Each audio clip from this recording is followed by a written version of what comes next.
Hello, sports fans. My name is Mark Mortier from Yesterday Sports. You're about to jump into another thrilling sports history moment.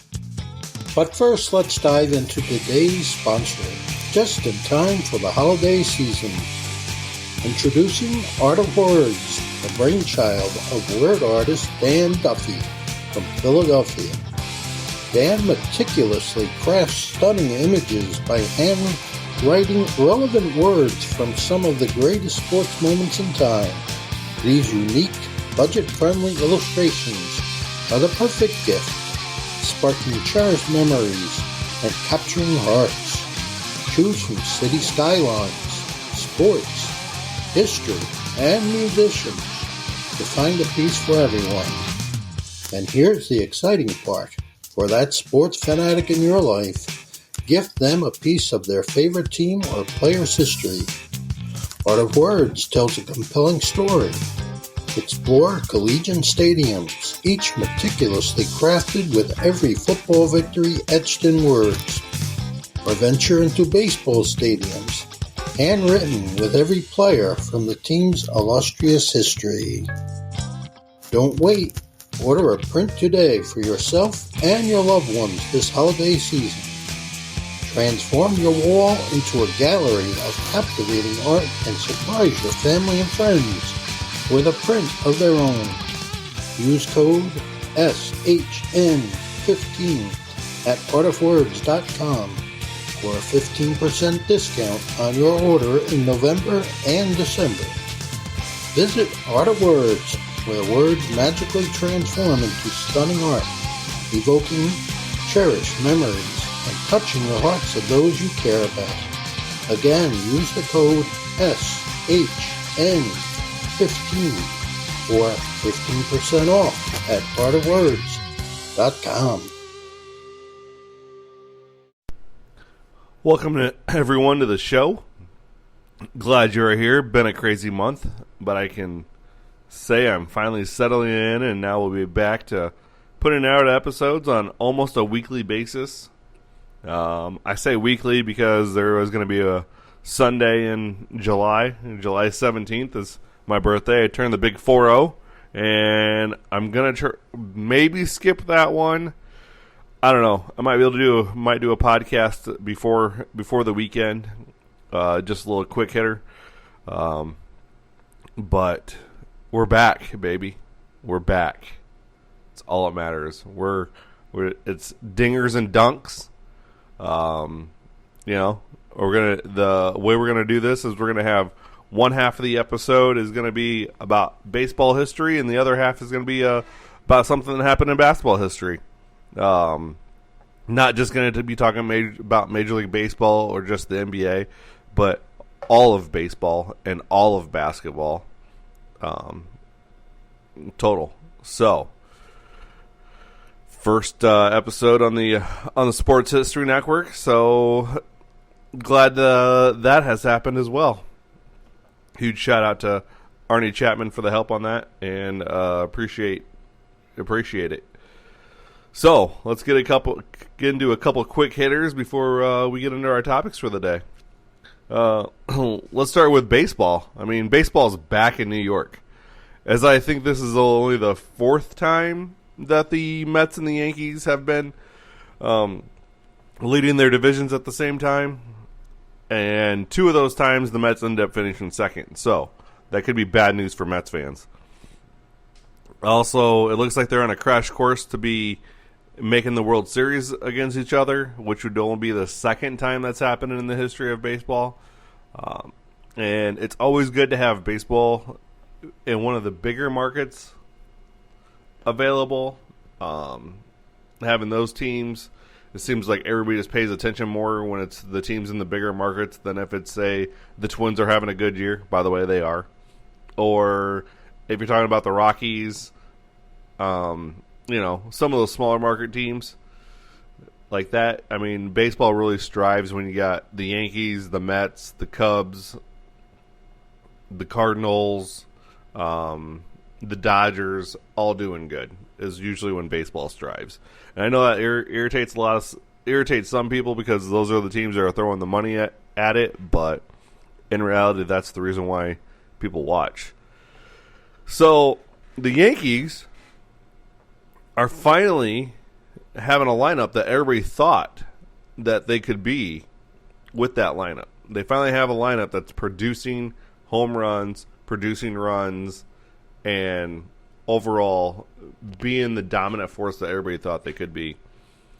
Pitching is better than last year, which is kind of crazy to me because the pitching last year was a top 7 in the league pitching staff, and now they're major league leading in multiple things. Let's just take, for instance, last year they were 7th in ERA, 3rd in complete games. They were 6th in Ks. They were 6th in ERA plus. They're 7th in WHIP. They were 5th in hits per 9, and they were 4th in Ks per 9. And now you have this year they are leading the MLB with a 2.7 ERA. They're 2nd in ERA plus, which basically takes into account for the stadiums. They're 1st in WHIP, and they lead the majors in hits per 9, and they're 5th in Ks per 9. So, like, the Yankees are just doing it up on that pitching staff, which is kind of crazy that it could even get better. Then you have the Mets that have Polar Bear finally has a team around him. And if y'all don't know, Polar Bear is Pete Alonso, which I think by far is the coolest nickname of all time. Dude just crushes balls. I mean, he just crushes it. Starling Marte is showing out this year as well. The pitching staff isn't completely healthy because Scherzer's on the 15 and DeGrom's on the 60 day.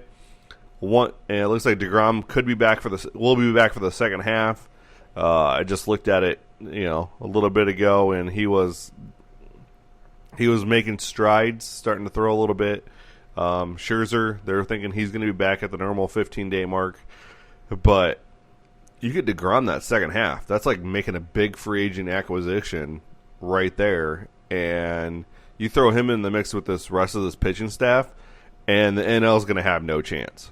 You're going to have DeGrom and Scherzer, and then you throw in Carrasco, and then you got Peterson and Tyler Miguel that are both throwing very well right now. So Showalter could go with a 6-man rotation without any problems. So I'm glad. So that looks like it's going to be an exciting time for the next 4 months in baseball. Can't wait to continue to watch that ride. But one little note. I mean, I'm all over TikTok, and I'm on the sports side of TikTok, obviously. So I see these videos about guys talking about MLB TV, how they have it, how they can't watch certain teams. I mean, I'm in a market where I can't see 6 teams.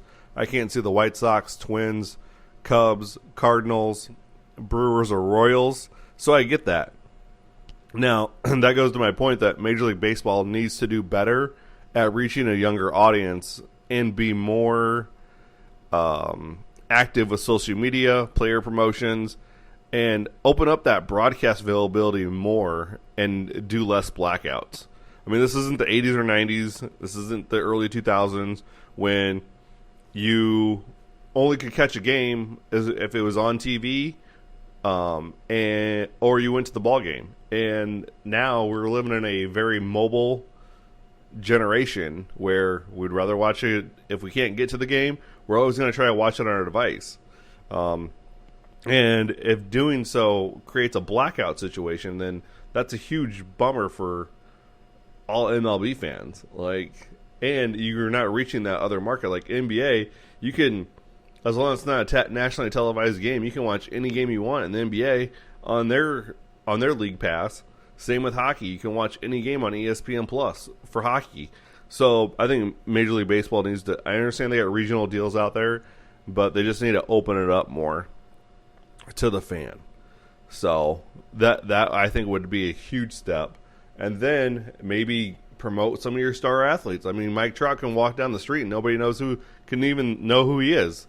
I mean, LeBron James can't walk down the street, and they're as big as in each sport. So, and And then we got then you also have the NBA Finals going on right now. And if you listen to my playoff preview, I picked the Celtics to be in the finals. I got laughed at work, but hey, I'll take that heat because guess what? The Celtics are in the finals. I didn't have them winning. I thought the Suns would be there on the other side, and the Celtics would lose in 7. But hey, I was half right, and that's all that really matters. I do think the Celtics are going to win this series, though. I think that I understand Golden State's got the second best defense in the league. However, that there's a huge difference between the Celtics defense and the Warriors defense. The Celtics defense is definitely more swarming. The Warriors defense is more try to keep you in your zone, not really swarming type defense. And I think the Celtics have already had the hardest road by far making it to the finals. They went through KD and Kyrie. They went through Giannis. They went through Miami, and they had to play Miami for a Game 7 where Eric Spoelstra doesn't lose. I mean, Spoelstra doesn't get enough credit as a head coach sometimes, but this is a guy that makes his teams very competitive, has multiple championships, and even if he doesn't have a superstar, they're always competitive.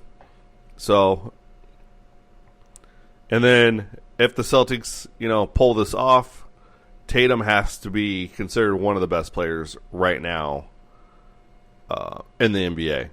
Him and Jaylen Brown have just totally stepped it up. Throw in Marcus Smart, and then Al Horford is just doing it, and really Horford it's his last ride, man. Like, he's gonna get that chip. So, I mean, and I even say that this is probably one of the hardest roads anybody has gone through to win a championship, and that includes me even talking about Bron and Jordan and their breakdown of all the things they had to go through.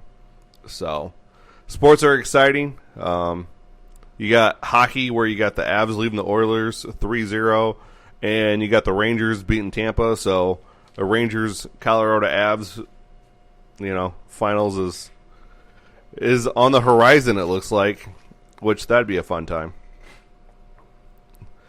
Now that we are caught up on today's topics, let's talk about now we're caught up with today's topics, today's sports. Let's deal with the dumbest idea ever tried in baseball. It was from 1961 and 1965. The Chicago Cubs had a system that was called the College of Coaches. Okay, now the College of Coaches, it was basically an 8-man head coach roster. Well, not really head coach, but it was 8 coaches. No one was really designated the manager. No one was really designated. They were designated the head coach, and that's about it. Every couple weeks, 2, 3, 4 weeks, they would rotate them through the system. They would start you'd have the major league team managers, coaches would go down to single A. Single A goes to double A goes to triple A goes to the major leagues, and they rotate all that through. Now, it's the dumbest idea, and P.K. Wrigley came up with the concept because, in 1960, Charlie Grimm started off 4-12, okay? So, P.K. Wrigley moves Charlie Grimm to the radio booth, takes Lou Boudreau, who has coaching experience, out of the radio booth and puts him as the manager of the team. He finishes out the 60 season. After the 60 season, he puts Lou Boudreau back in the radio booth, and then the backup catcher, El Tappy, that's E-L, his first name's L, his last name's Tappy, T-A-P-P-E, and he was a backup catcher, and he convinces Philip Wrigley to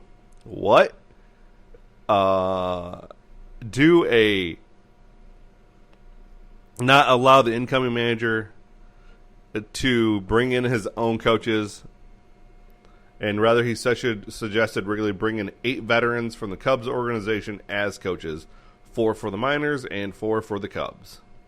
Tappy believed that if coaches remained the same during inevitable managerial changes, the franchise would still have some consistency, and Wrigley liked the idea. But he added a twist: one of the coaches should also fill the manager's role.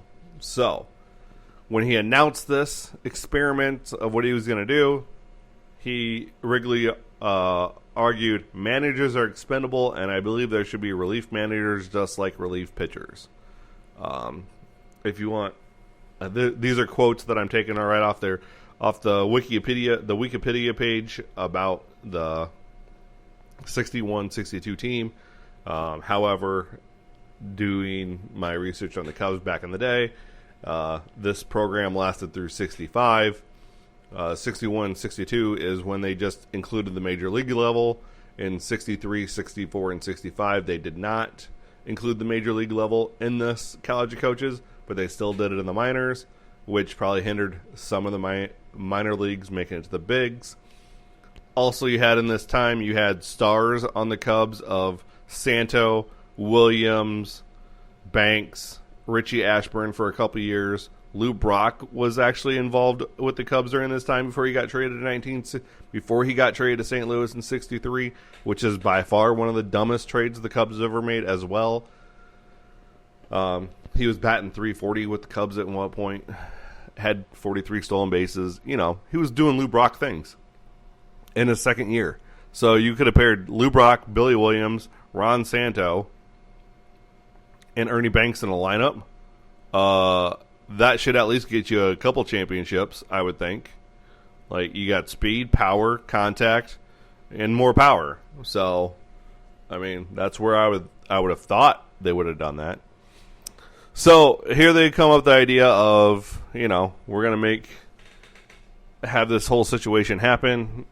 All because El Tappy, I'm guessing, he wanted to be a head coach because he was actually one of the coaches in this. So, in 1961, you got your head coaches are V.D. Hempst. He went 10-21. Harry Kraft went 7-9. El Tappy went 42-54, and then Lou Klein went 5-6. Okay, so El Tappy had spent the most time in the big leagues as manager, but still didn't pan out to success, of course, because why would it? I mean, I don't see this really succeeding either, because it sounds like a horrible idea. It did. So Ron Santos said at one point, as a young player, it was exhausting. There was an anonymous player that told the Tribune that he'd never been on a club with lower morale in his career. They finished 9th in the expanded NL. Only the New York Mets, who lost 120 games that year, finished lower. And then they still finished 6 games behind the second expansion team, the Houston Colt 45s, which who are now the Houston Astros. So, yeah, I mean, wasn't a great idea to begin with, and then you throw this in. Well, then in 1963, we're going to get even more ridiculous, because we're going to throw in an athletic director to coordinate the system, because that's what the issue is. We don't have an athletic director to coordinate all this. It's not the fact that we're having coaches with different attitudes, different minds, different schemes coming up and trying to teach different things to these players. That's not the issue. No, the issue is we don't have somebody to coordinate the entire system. So, and by the way, we're not going to bring in a baseball guy. Like, why would we bring in a baseball guy that knows baseball? We're not going to do that. So, in 1963, for some stability, he hired Bob Whitlow, a former United States Air Force colonel with no baseball experience, to fill the post. John Holland still remained the club's general manager. Whitlow was disliked by players for a number of reasons, but the one that really rankled the players is when he tried to improve the batter's right at Wrigley Field by constructing a fence on top of the wall in straightaway center, and then allowed ivy twine to twine its way up. Ivy to twine its way up. So it had a bigger batter's eye in center field. Okay, now, if anybody has seen Wrigley Field, you already know the walls are 8-9 feet high. Okay? And this is also pre-basket. And by the way, the baskets were put in, if anybody doesn't know, those baskets were put in to keep the drunks from falling onto the field. That's why those baskets were put there in the first place. Okay? Because it's Wrigley, and all we do is get drunk. And if you ever want to see a bar fight at a baseball game at the same time, go to Wrigley Field and sit in the bleachers. I'm sure it's a lovely time. So, you already have an 9 foot tall wall in center field, and now we're going to put a taller wall. Like, that's not going to, in which it did serve no purpose, because all it did was cost home runs. So 63, yeah, like I said, 1963, you have an athletic director that is way out of his element. You finally have a head coach in Bob Kennedy. You finally have a winning season. They go 82-80. You have him stick around in 64. He goes 76-86. So not too bad. I mean, the team wasn't doing too great anyways. I mean, at this point, they traded away Lou Brock. They've lost Richie Ashburn. They only got Santo Williams and Banks is pretty much all they're rolling with. At this point, Banks is 10 years into his career. So got that going on. And then 65, you got Bob Kennedy sticking around again, and then he got moved to the front office halfway through, and then Lou Klein came up and took care of the rest of it. So another one of those instances with this whole thing was, if you weren't a manager, you were put in the front office as well. So if you weren't doing good as a head coach or a manager, then you got moved to the front office. So this whole Cubs organization was in disarray, and you had Philip Wrigley running it, PK Wrigley running it. It was just the 61 to 65 seasons of the Cubs it just proves of how inept Cubs management has been over the years. And again, it continues to this day with our current owners as well. So in 1965, it ended finally, or the 66 season, I should say, it ended finally when Leo DeRocher was hired as the Cubs manager, and he then obviously did away with it and said, I am the manager, and got rid of it. And then he went on to have the worst collapse the Cubs has ever happened in baseball in 1969, when the Cubs had a 9.5 game lead in the final month of the season and blew it to the Miracle Mets. So that's another plus that the 60s Cubs had, is it was a complete show, and a bad one at that. But there is one I believe good thing that came out of this. Buck O'Neil, guy that he's a Negro League baseball player. He got the Negro League Negro League Baseball Museum started up in Kansas City. He was a minor league scout. He was a major league scout. He was guy knows baseball. He came up in the Negro Leagues. If you don't know about Buck O'Neil, I will definitely talk about him at some point, because to me he's a very intricate part of baseball, with the crossover from Negro Leagues to with the integration of the Negro Leagues into Major League Baseball. So he was named the first black coach in the major leagues by the Cubs at this time. So he was part of this whole thing from the entire time, 61 to 65. And then he went back to scouting. And then, in 88, he went to the Royals and became their Midwest Scout and won Midwest Scout of the Year and did all these great things for the Royals. But he was named the first black coach in Major League Baseball, but he had the only downside of this was that he never got a chance to manage or coach in game. But he was still there helping out, where he could. This also led to specialty coaches as well, to where you have specialty coaches that show up for minor leagues now, and it kind of like, so there are a couple positives out of this. You do have more specialties coaches now in Major League Baseball due to this experiment. Granted, there was already a couple teams already doing it. The Orioles, the Dodgers, so forth already had that type of stuff, but this really moved that forward to more of today's standards as well. So there's a couple positives. So maybe it wasn't a complete negative, but it sure in the heck didn't make the Cubs a winning team. That's for sure, like they all thought it was going to. All right. So, yay, go Cubs. Yeah, go Cubs. Now, there's our baseball story for the day. Let's get into our basketball story for the day. I mean, this is dingers and dunks, baby. Marvin Bad News Brown, or, as I like to call him, Marvin the Marvelous Barnes. Or, sorry, Marvin the Magnificent, my bad. I like to call him Marvelous because he was flamboyant, but he was the Magnificent. This guy is probably one of my favorite ABA players of all time.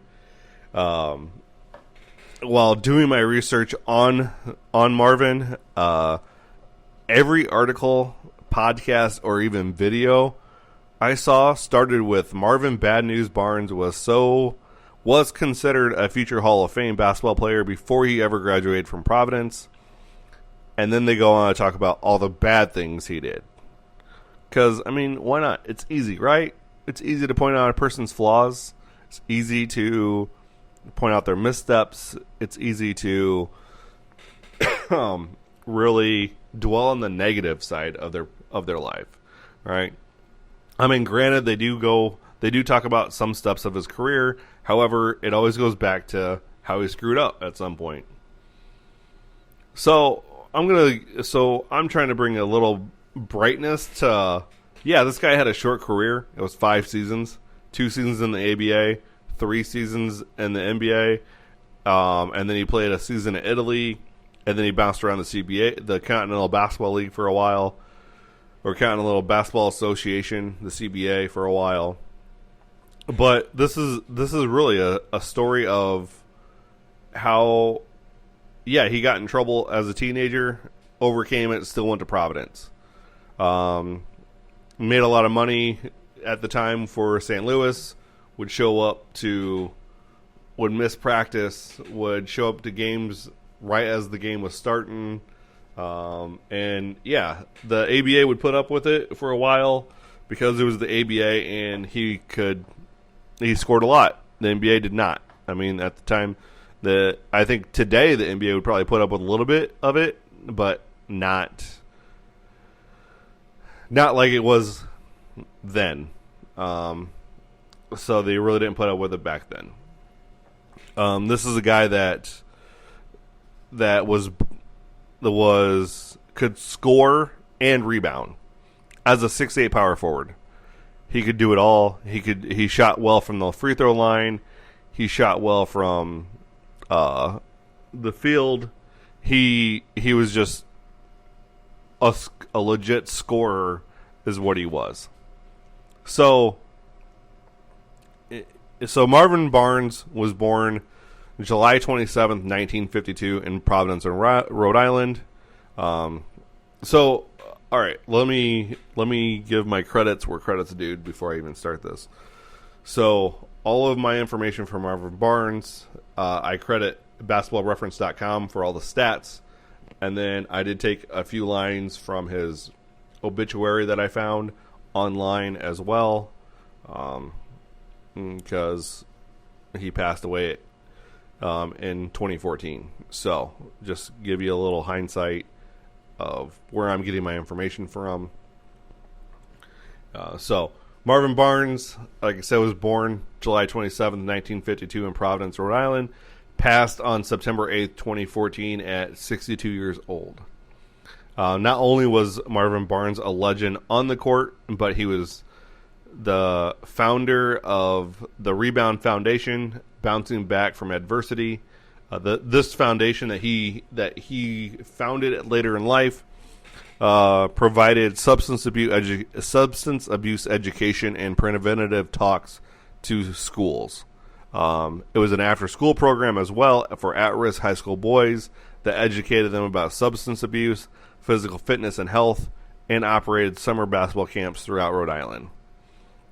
Marvin played at Central High, where he won state titles, and then he went on to play at Providence at his hometown of Providence, and would make the NCAA tournaments.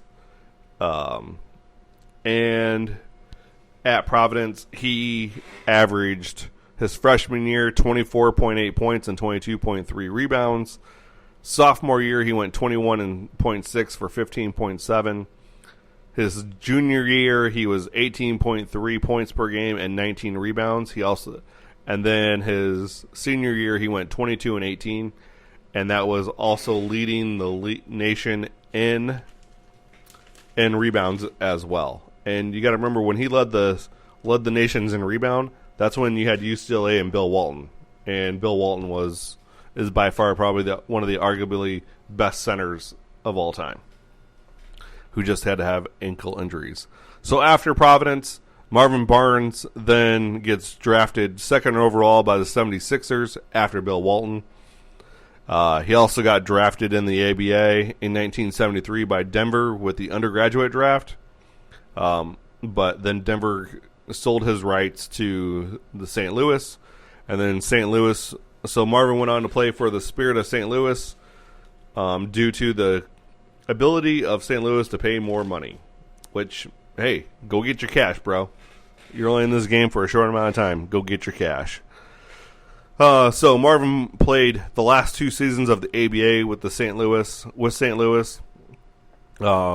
By the way, that's a whole nother situation too. If you guys don't know, the Spirit of St. Louis owners kind of heisted the NBA because they said they were going to fold their team because they weren't one of the teams that the NBA wanted when the NBA and the ABA merged, and so as part of their deal was they wanted 2% of the profits off of any of the TV revenue. Well, at the time, the NBA was like, yeah, sure, that sounds great. Well, over time, that has now evolved, and in fact, the owners just bought them out about 5-6 years ago.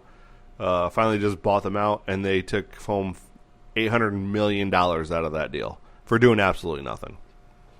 Here's a couple 80-year-old guys that just made $800 million off the NBA without having a team because they were smart enough and had lawyers smart enough to see that the NBA was going to have TV revenue at some point. Wow. So after the ABA folded, he was drafted by Detroit in the dispersal draft. He played 12 games before he was traded. He was infamously quoted as Marvin ain't here to sit on no wood. And why would a guy that's averaging as many points, because his 2 seasons in the ABA, he averaged he averaged 22 points and 12.5 rebounds in his 2 seasons in the ABA. And then he goes to Detroit, and I guess he played 53 games with Detroit before he got so then he goes to Detroit and has 18.6 and 9.2 rebounds per game. And then in the 77-78 season, he gets traded to Buffalo. So in 76-77, he played a full season with Detroit. He's actually considered one of the best shot blockers of all time, even though his stats don't show it. But he was probably one of the better shot blockers. Guy could play defense. Guy could play offense. So, so after Detroit, he gets traded to Buffalo, where he plays 48 games with the Buffalo Braves and averaged 14.8 points per game and 9.1 rebounds per game. Okay. After Buffalo, he then goes to Boston, averaged 14 points there and 8 rebounds, pretty much coming off the bench. At this point, he was a starter in the ABA, but then when he got moved over to the NBA, he became a bench player. Obviously because he wasn't doing the right things, and I put those in quotations. And then he finished up his NBA career with the San Diego Clippers after Boston. So the Buffalo Braves moved to San Diego. He played one season at Boston, and then he goes and plays for the Clippers. He played in 20 games that year before they finally cut him, where he had 8 points per game and 9.7 rebounds. And here's a fun stat. In the 78, 79, and 79 and 80, he averaged 6.5 fouls, 6.5 personal fouls per 36 minutes. I would say he played rough. So then he goes and plays in Italy for a year, and then he was bouncing around the Continental Basketball Association for a few years. Like I said, during his career. So during his career, he was a first-team All-American in 1974, third team in 73. He led the nation in rebounding, like I said, in 74. He was a two-time ABA All-Star. He was an All-Rookie. He was Rookie of the Year. And he was All-ABA. And he's also on the All-ABA team as well. Unfortunately, his ABA years are the best 2 years of his professional career. And the one story I do find a little bit hilarious with it when it comes to Marvin is that they were leaving Louisville after playing the Kentucky Colonels in a playoff game, and they're flying back to St. Louis. He looks at his boarding pass and shows that he's leaving Louisville in Eastern time and then arriving in St. Louis in Central time, so he's losing an hour, and he's actually leaving, say, like 8 a.m. and arriving at 7:59 in St. Louis, and he goes, "I ain't taking no time machine," and then he proceeds to rent a car and drive to St. Louis. That's fair. I could see that. That's fair to me. If you had to compare Marvin Barnes to a player recently, I would say he's a combination of Dennis Rodman. He has the scoring abilities of T-Mac.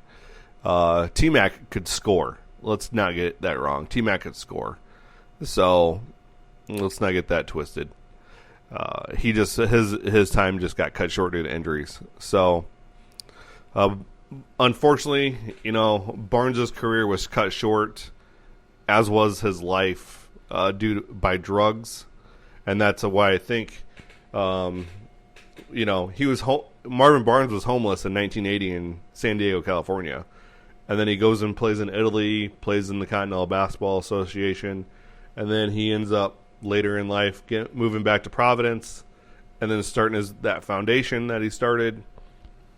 And he was always known by the people that knew him best. He was a gentle giant with a huge heart. I mean, Marvin tried to do the right things to help others when the world just threw him away when they were done with him. He had demons.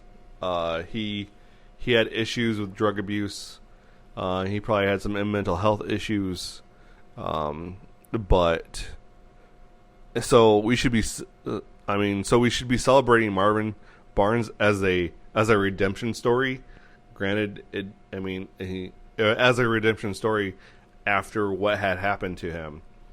And I get it. Like, a lot of the times I know people blame a person for their own situation on themselves, but sometimes their situation is not controllable by them. It's controlled by outside forces, internal demons, stuff like that. So let's celebrate Marvin Barnes as the player he was, that walked to his own beat, and as a person that tried to do the right thing. Always at the end, he tried to do the right thing. That brings me so again, huge shout out to the Sports History Network for bringing me along and let me put out this, let me put episodes on their network now. Huge shout out to all you fans for sticking with me even through this month of not really a hiatus, but this month of break. This podcast is my outlet, and I really appreciate everybody listening to it. You can always follow me on TikTok. You can always follow me on Twitch. You can follow me on Twitter. You can follow me, I have a Facebook page for One Guy with a Mic. So, you can find me anywhere. You can email me, one guy with a mic at gmail.com. And always, remember that hit the follow button, hit the subscribe button, ring the bell.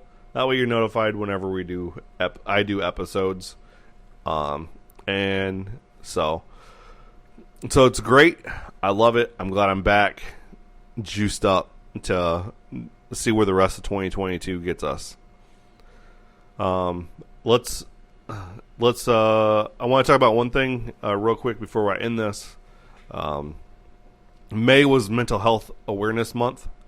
And in the last 2 years, mental health has been a huge issue in this country, with the pandemic, with us having to for a while there, we shut out family members. We couldn't go see them, couldn't see our friends. And mental health should be on the forefront of everyone's mind, not just for the people that are dealing with mental health problems, but also the people that don't, because a person going to be having a bad day, and they could be irritable, and they could come at, even if you don't know them, they could say something wrong to you, and then you just are like, looking at them weird. Always be cognizant or thoughtful of others. Okay? Now, this took me a long time to figure out that, hey, the world doesn't revolve around me. Okay? I was an only child. Pretty much the favorite of everybody. Pretty much did what I want. But at the end of the day, the world didn't revolve around me. It doesn't now, as I have found out, as I've gotten older and reflected on all of that. So as a society, we really need to understand that we have people in our lives that are suffering from mental health issues, whether they're talking about them or not. And we really need to reach out to our friends and our family and check on them. Ask them how they're doing. Even a stranger, a person you don't know, just say hi to them. Give them a smile. That could make a difference just in that moment for their lives. We have, with the mental health, not being a forefront of healthcare, or not being the forefront of our society to help deal with. It's hard. People don't want to talk about it. People don't want to talk about mental health. Even, you see the athletes that come out and talk about how they have it, or they had, were dealing with depression or anxiety, or, they're dealing with all these different things. And they're right. There is no basis, or there's no support for mental health. We need to really be putting that more as a forefront. May was Mental Health Awareness Month, if anybody didn't know. But it just doesn't have to be 1 month. We can have mental health awareness every single month. Because sometimes the mental health problems that people have end up taking their lives. And then we end up losing good people that just didn't know how to. They didn't have a support system, or they didn't know how to reach out. I shouldn't say they didn't have a support system, because some might not have, but they didn't know how to reach out and tell somebody what they were going through, their struggles, because we don't like to, as people, as human beings, we don't like to talk about our struggles. We only want to talk about the good things, and we like to try to sweep everything underneath the rug otherwise. Our struggles is what makes us who we are. The good things are what makes us happy. And if we're struggling in order to get to that happiness, that we and we don't know how to exert that, just someone else taking that time just to talk to that person would make a huge deal. And like I said, you're not going to see all the signs. It's not gonna come slap you in the face, whatnot. But just be thoughtful. Just be thoughtful of your actions towards someone else. Let's get out of negativity in this world and more positivity. Because there's enough negatives in the society that we should really be uplifting one another to try to offset that. So, just some food for thought. As always, as I said before, thanks for listening. I really appreciate you guys. And hey, tell someone you love them. Give someone a hug. Let someone know that you care about them. All right. Y'all have a great day, and I will be back next week. Hey there, sports history fan. This is Arnie Chapman, a.k.a. the Football History Dude, and I wanted to thank you for stopping by to listen to another episode here on the Sports History Network. Our podcasters are passionate about uncovering and sharing sports stories from yesteryear. And if you didn't know it already, we have over 30 shows across the network covering all sorts of sports history topics. In fact, here's a glimpse into one of our awesome podcasts here on the network. The Pigskin Tales podcast is all about the lesser-known pro football players. Yes, there are stories about the ones we know, like Brad Tarkenton and Harold Red Grange. But have you ever heard of Ernie Nevers? How about Dave Osborne or even Grady Alderman? These men created their own path to the NFL. How did they do it? Listen to the Pigskin Tales podcast, now streaming on your favorite music platform. Go to pigskintales.com. How about that? I bet you're super hyped to go listen to that new podcast, right? Well, to learn about this show and all the other podcasts on the network, head over to sportshistorynetwork.com/podcast. Again, that's sportshistorynetwork.com/podcast. Head over there today to find your next favorite sports history podcast.